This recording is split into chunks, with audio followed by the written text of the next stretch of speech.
Hello guys, meron akong gustong ipakita sa inyo na binili ko sa sahod ko. Kasi pinaramis ko sa sarili ko na every month bibili ako ng mga kailangan ko, kagaya ng mga Colgate. Ayan, 143 sa PX Mart, and naka-sale siya ngayon. Hindi ko alam kung maganda itong Darlie na to kasi this is the first time nagagamit ako ng Darlie. Pero Colgate user ako. Yan, 143, and bumili ako ng short. Ayan, tago 100 din. Oh, ganyan ako kakuripot sa sarili ko lang ha. Pero sa pamilya ko hindi.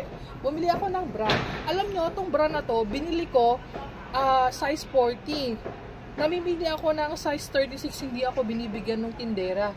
Sabi niya sa akin, hindi ko daw kasya ang size 36. Kailangan, ang bibilin ko is size 40. So, sinunod ko na lang siya.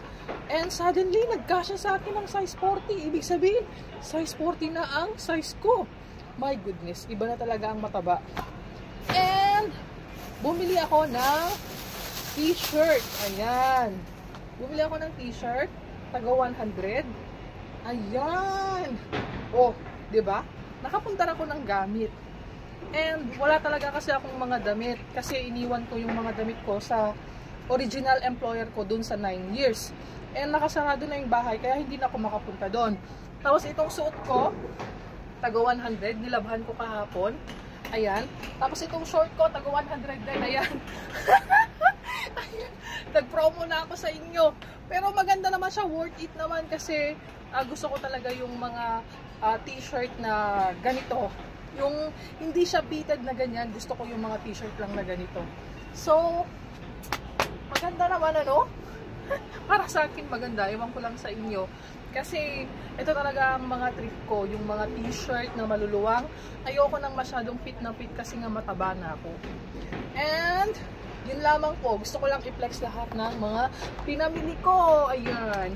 Next month, siguro bibili ako ng ano ba bibili ko next month? Bahala na. Basta kung magkano yung matira sa sahod ko, yun yung ibibili ko. And meron natira sa akin na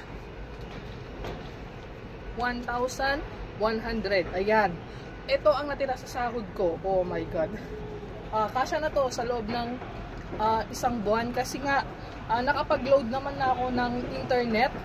And, okay na yun. Ayos na yun. Ang mahalaga, masaya yung pamilya ko sa Pilipinas. So, hanggang dito na lang. Bye-bye!